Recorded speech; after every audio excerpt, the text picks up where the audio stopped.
માતાજી મિત્રો, એક રાજાનો રસાલો જતો હતો.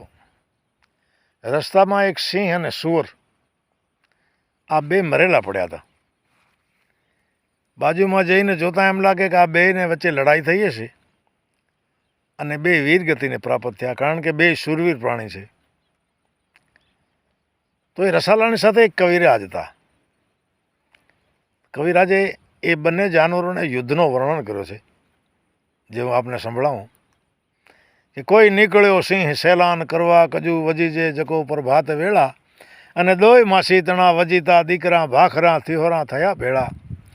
બારાગજ હટીને વરા મુખ બોલ્યો, તવીજે કઠે ઉગાર તોરો, હાથ પેઢી તણો વેરમો હાંભર્યો અજારા મારતલ આવ ઓરો. દાવાતણી વાતનું હૈયાથી જ્ઞાણમાં, અને કાયર નથી જે અમે કળશો, નાહોરા બચારી આળ કરશો નહીં, મોથના ગોતલ ધૂળ મળશો. આ કોણે સિંહે કીધું. અને વાદરો વઢોચણ ફેર બોલ્યો વકર, સુવર વાદરો વઢોચણ ફેર બોલ્યો વકર, મલક જાણે અસી રીસ મોરી, વાટ છોડીને રહે તું વેગળો, તરત કરાવું વલે તોરી.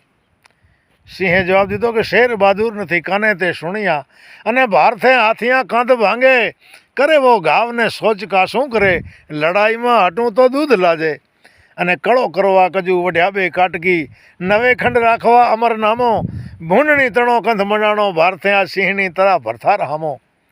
કવિ કે કેવો યુદ્ધ જામ્યો, કડડ બડડ ખૂબ મચ્યો કળો, અને લાખો મુખ જોગણી રક્ત લીયો.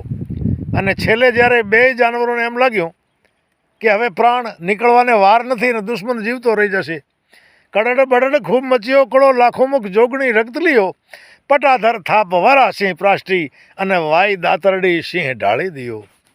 કવિ કે આ યુદ્ધ કોણે જોયો, શંકરને રંભા જોયો વિમાને ચડી, મલક બાધેસર જંગ જામ્યો, પટાળો સિંહ વૈકુંઠ પધાર્યો, અને આજ પરાક્રમી સુવર કૈલાસ પામ્યો, કોઈ નીકળ્યો સિંહ સેલાન કરવા કજુ. આ કવિની મોજ છે સાહેબ.